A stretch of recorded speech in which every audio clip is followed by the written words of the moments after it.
Salve a tutti, cerchiamo di capire quali sono le formule per la caduta libera e il lancio verticale. In entrambi i casi trascureremo l'attrito e la resistenza dell'aria, perché sennò diventa tutto molto più complicato. Quindi, in base alla gravità, gli oggetti cadono tutti in modo accelerato e con la stessa accelerazione, anche se vi sembra di no, ma se non ci fosse l'aria cadrebbero tutti con la stessa accelerazione. E quanto è questa accelerazione? Di solito viene indicata con g e in realtà il suo valore cambia leggermente da un punto all'altro della Terra.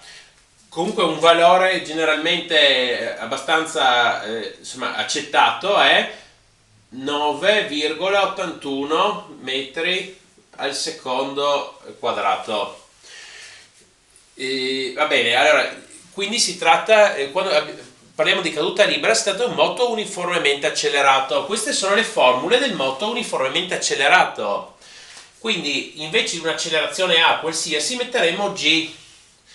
E un unico altro accorgimento è che qui S è lo spazio percorso, potremmo invece di S mettere H, perché cadendo verticalmente si sta parlando di un'altezza. H viene dall'inglese height, altezza. E quindi scriviamo le formule. V è V0 più GT.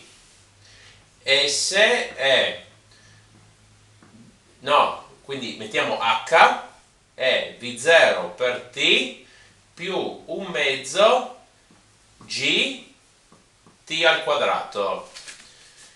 V al quadrato è V0 al quadrato più 2GH.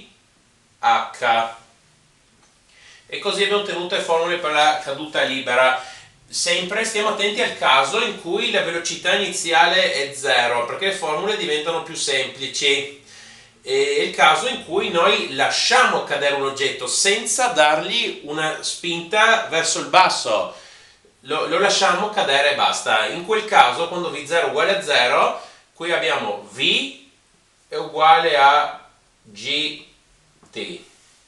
Qui abbiamo, allora, V0, se V0 è uguale a 0, 0 per T è sempre 0, quindi questo termine va via.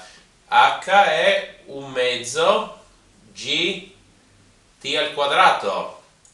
E qui abbiamo V al quadrato, questo termine va via, è uguale a 2GH.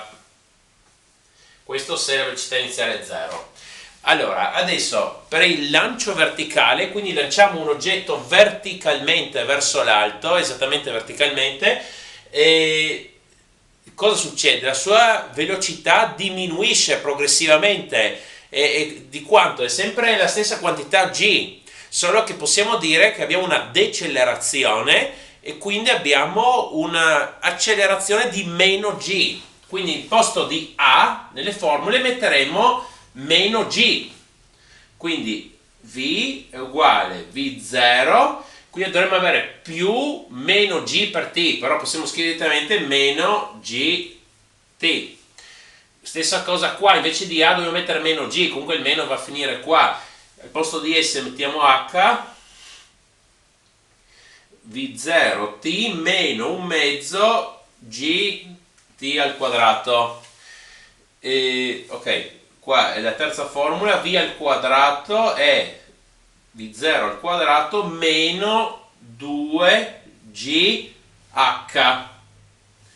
Nel caso del lancio verticale non ha senso considerare il caso in cui v0 è uguale a 0, perché se non gli diamo nessuna velocità iniziale per spararlo verso l'alto non si alzerà nemmeno l'oggetto. Se noi dobbiamo risolvere un esercizio in cui ci chiedono praticamente di determinare il punto in cui un oggetto lanciato verticalmente si ferma, perché lo lanciamo verticalmente, si ferma prima di ricadere, qual è la condizione? In quel punto in cui si ferma per un istante in alto, la sua velocità finale è 0, quindi metteremo 0 dentro questa equazione. e quindi potremo ottenere, perché g è sempre quel valore, potremo ottenere il valore di tempo dopo quanto l'oggetto raggiunge il punto massimo lanciandolo verticalmente. Va bene, per favore mettete un mi piace e iscrivetevi, grazie.